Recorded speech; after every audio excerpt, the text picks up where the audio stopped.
ঘটনা ঘটিল যিসকলক চিকিৎসকক আচলতে আমি ভগৱান আখ্যা প্ৰদান কৰা যায় যাৰ দ্বাৰা অসুস্থ মানৱে সুস্থ হ'বলৈ সক্ষম হয়।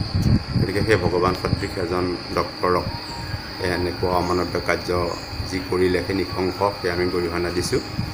কিন্তু কথা হ'ল কি, ইয়াৰ মূলতে হ'ল যে আমাৰ আধ্যাত্মিক চেতনাবোধ, আমাৰ মানৱত্ব জাগৃত হোৱাৰ যি মূল সোপান, আধ্যাত্মিকতা স্খলিত হৈছে, যাৰ কাৰণে আমি 2018 চনৰ পৰা বাসুদেৱ আধ্যাত্মিক সেৱা সমিতি গঠন কৰি বিদ্যালয়ে বিনামূলীয়াকৈ আধ্যাত্মিক শিক্ষা প্ৰদান কৰি আহিছোঁ। গতিকে আমাৰ আশা, আমাৰ উঠি অহা প্ৰজন্ম যদি বিদ্যায়তনিক শিক্ষাৰ লগত আধ্যাত্মিকতা সমান্তৰালভাৱে লৈ যাব পৰা যায়, ভগৱতিক শক্তিক অৰ্চনাৰ মাধ্যমে, গুৰু পৰম্পৰাৰ মাধ্যমেৰে যদি আমি প্ৰত্যেকে খোজ পলোঁ, তেন্তে নিশ্চয় আমাৰ এই অসুৰীয়া আহ্বান আৰু আমি ৰাইজক আমি এই ক্ষেত্ৰত যোগাত্মক ইতিবাচক পিতৃ মাতৃসকলক সচেতন হ'বলৈ আমি আহ্বান জনাওঁ।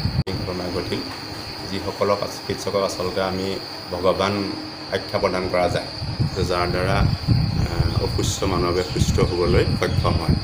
গতিকে সেই ভগৱান সদৃশ এজন ডক্তৰক এনেকুৱা অমানৱীয় কাৰ্য যি কৰিলে সেই নৃশংসক আমি গৰিহণা দিছোঁ।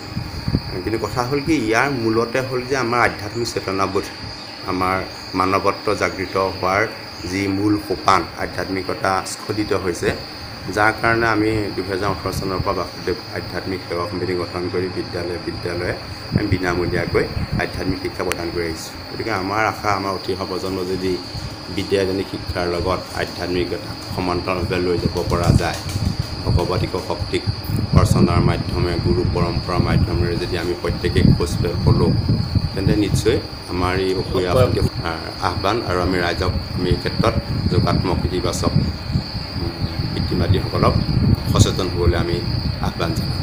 ঘটনা ঘটিল যিসকলক চিকিৎসকক আচলতে আমি ভগৱান আখ্যা প্ৰদান কৰা যায় যাৰ দ্বাৰা অসুস্থ মানৱে সুস্থ হ'বলৈ সক্ষম হয়। গতিকে সেই ভগৱান সদৃশ এজন ডক্তৰক এনেকুৱা অমানৱীয় কাৰ্য যি কৰিলে সেই নৃশংসক আমি গৰিহণা দিছোঁ।